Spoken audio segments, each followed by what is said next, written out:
शाइस्ता परवीन का नाम इन दिनों खूब चर्चा में है। उमेश पाल हत्याकांड में अतीक अहमद के अलावा जो लोग आरोपी बनाए गए उनमें शाइस्ता परवीन का नाम भी शामिल था। अब अतीक अहमद और अशरफ की मौत के बाद पुलिस को जिन लोगों की सबसे ज़्यादा तलाश है उनमें से एक है शाइस्ता परवीन। हाल ही में पुलिस ने कौशाम्बी और उसके आसपास के इलाकों में शाइस्ता की तलाश में छापेमारी भी की है। हालांकि शाइस्ता परवीन के अलावा और भी लेडी डॉन हैं जिनकी पुलिस को बेसब्री से तलाश है। पुलिस को इस समय जिन टॉप 3 महिला अपराधियों की तलाश है उनमें शाइस्ता तो शामिल हैं ही, 2 और बड़े नाम शामिल हैं। एक पर तो शाइस्ता से भी 10 गुना ज़्यादा इनाम है। शाइस्ता के अलावा इस लिस्ट में 2 नाम हैं, अफशा अंसारी और दीप्ति बहल। अफशा की बात करें तो वह पूर्वांचल के खूंखार डॉन मुख्तार अंसारी की पत्नी है। वह 1 साल से वांटेड हैं और पुलिस उसकी तलाश में कई जगह छापेमारी कर चुकी है। अब तो अफशा के ऊपर शाइस्ता की तरफ 50,000 का इनाम भी घोषित कर दिया गया है। अफशा का नाम एक जमीन घोटाले में शामिल है। यूपी के मऊ जिले में दक्षिण टोला के रैनी गांव के पास विकास कंस्ट्रक्शन नाम से एक फर्म बनाकर जमीन ली गई थी।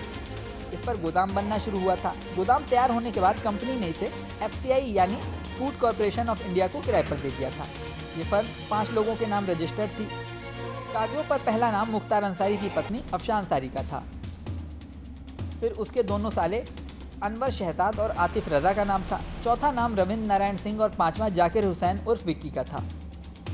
FCI को गोदाम के हैंडओवर दिए जाने के बाद पुलिस को लोकल सोर्स से ये पता चला कि जमीन गलत तरीके से हथियाई गई है।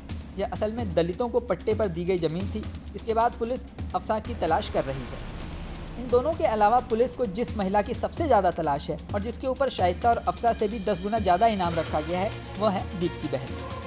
लाइफ बोट घोटाले में मास्टरमाइंड संजय भाटी की पत्नी दीप्ति पर 100 से ज़्यादा मामले दर्ज हैं। पुलिस पिछले 4 सालों से उसकी तलाश कर रही है। हाल ही में योगी सरकार ने जिन टॉप वांटेड की लिस्ट जारी की थी उनमें 4 लोगों के ऊपर 5 लाख का इनाम रखा गया था। इनमें दीप्ति बहल का नाम भी शामिल था। वैसे तो दीप्ति पर कई मुकदमे हैं, पर सबसे ज़्यादा प्रसिद्ध साल 2018 का बाइक बोट स्कैम है जो 150 करोड़ से ज़्यादा का था। ED, CBI, UP STF समेत कई एजेंसियां बाइक बोट घोटाले में दीप्ति की तलाश कर रही हैं। यूपी पुलिस इन 3 महिलाओं की सबसे ज़्यादा तलाश कर रही है और तीनों में कॉमन बात यह है कि तीनों के पति भी बड़े अपराधी हैं। अब पुलिस इन तीनों तक कब पहुंच पाती है ये देखने वाली बात होगी। इस वीडियो में फिलहाल इतना ही। बने रहिए न्यूज़ नेशन पर।